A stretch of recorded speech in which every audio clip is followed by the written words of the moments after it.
Vyakula ambavyo tayari vimeshageuzwa vinaathiri vipi mwili? Kwanza vinaanza kuathiri ile rate ya absorption kwanza hapa. Yaani ule muda ambao chakula kinachukua kutoka kwenye mfumo wa mmeng'enyo wa chakula kiingie kwenye mfumo wa damu. Pale kuna velocity inakalkuletiwa pale ili ifyonzwe. Ndio chifu. Kwa kama kimeshageuzwa asili yake, ile velocity inaathirika. Kwa muda ambao ilitakiwa vyakula vifike kwenye mfumo wa damu vizunguke, unachelewa au unawahi. Sijui unaelewa hapo. Tayari hapo kuna shida imeanzia hapo. Halafu vikishafika mle napo kwenye damu, si vinasambazwa kwenda kwenye seli. Kwa kwenye seli na penyewe pale kuna chemistry pale. Kuna chemistry ya binding point pale. Kwenye receptors pale. Uchukuaji. Kwenye receptor kwanza ya seli pale kabla vyakula havijaingia kwenye seli. Vipokelewa. Kwa vilivyobadilishwa asili haviwezi kumatch inavyotakiwa na zile receptors pale kwenye seli. Vipokeaji. Sijui unaelewa vizuri. Kwa vikishaingia kwenye seli napo. Ndio. Enzymes zinashindwa kuvichakata ili vizalishe nishati inavyotakiwa sasa. Si unaelewa vizuri? Umeona mgumu huo. Halafu sasa pale kwenye growth.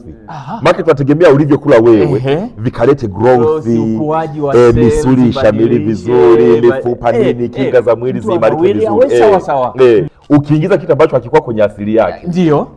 Chifu, hiyo metabolic pathways za growth lazima ziathirike. Zinashindwa. Ndio chifu Zinakataa. Kwa matokeo yake sasa unakuta ile reti ya mwili kutoa zile taka nazo na yenyewe inaathirika. Kwa unakuta mwili wa mtu unazuzutika tu. Haueleweki tu. Pepo liliingilia wapi? Limekaa wapi? Linatokea wapi? Hakuna naye pajua chifu. Wewe hayo yote. Hakuna kipimo kinaweza katuaki hayo yote. Sawa. Sio unaelewa vizuri? Ndio. Hakuna kidonge kinaweza kurekebisha hayo yote. Ni kweli. Sio unaelewa vizuri? Nakupata kabisa. The only solution ni nini? Real food. Kurudi huko nyuma. Real food chifu. Kwenye kinachoingia. Wewe tumetengeneza kauni effective diet hapa. Ndio. Watu wanashangaa. Hawawezi kuielewa. Watu hawaelewi chifu. Wanaona tu watu wanafiatua mapepo. Watu wanatolewa baadaye chifu. Hii formula ni real. Sawa. Ndio vizuri chifu.